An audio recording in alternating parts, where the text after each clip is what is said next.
আল্লাহ গুনাহগারদেরকে গুনাহ এবং মৃত্যু থেকে রক্ষা করার জন্য তার পরিকল্পনার চিত্র এবং কিছু ভাববাণী দুনিয়ার সামনে তুলে ধরতে ইব্রাহিম এবং তার ছেলেকে ব্যবহার করার পরিকল্পনা করেছিলেন। সেই সাথে ইব্রাহিমের ঈমানের সর্বোচ্চ পরীক্ষা করতে তাকে সাংঘাতিক কিছু করতে বলেছিলেন, যা পরীক্ষা না হওয়া পর্যন্ত বোঝা যায় না।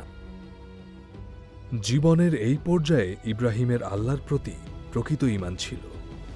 ইব্রাহিম আল্লাহকে জানতেন। তিনি জানতেন যে আল্লাহ ভালো এবং ন্যায্য। তবুও আল্লাহ যদি তাকে এমন কিছু করতে বলেন যা মনে হয় ভুল, তিনি কি তখনও তার উপর ঈমান রাখবেন বা বাধ্য হবেন? এখন সেই কাহিনী সরাসরি কিতাব থেকে। এই সমস্ত ঘটনার পর আল্লাহ ইব্রাহিমকে এক পরীক্ষায় ফেললেন। আল্লাহ তাকে ডাকলেন, ইব্রাহিম। ইব্রাহিম জবাব দিলেন, এই যে আমি।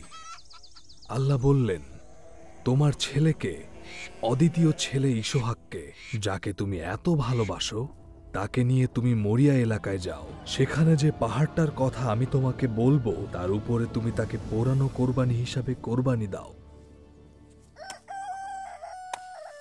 সেই জন্য ইব্রাহিম খুব ভোরে উঠে একটা গাধার পিঠে গদি চাপালেন। তারপর তার ছেলে ইসহাক ও দুজন গোলামকে সঙ্গে নিলেন, আর পোড়ানো কোরবানির জন্য কাঠ কেটে নিয়ে যে জায়গার কথা আল্লাহ তাকে বলেছিলেন সেই দিকে রওনা হলেন।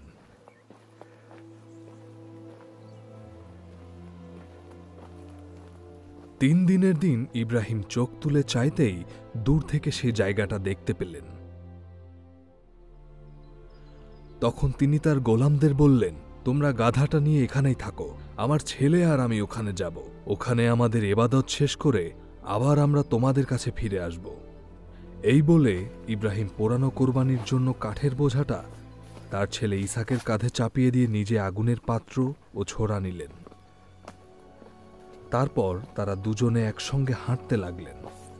তখন ইসহাক তার পিতা ইব্রাহিমকে ডাকলেন, আব্বা। ইব্রাহিম বললেন, জি বাবা, কি বলছো? ইসহাক বললেন, পোড়ানো কোরবানির জন্য কাঠ আর আগুন রয়েছে দেখছি, কিন্তু ভেড়ার বাচ্চা কোথায়? ইব্রাহিম বললেন, ছেলে আমার, পোড়ানো কোরবানির জন্য আল্লাহ নিজেই ভেড়ার বাচ্চা জুগিয়ে দেবেন। এইসব কথা বলতে বলতে তারা এগিয়ে গেলেন।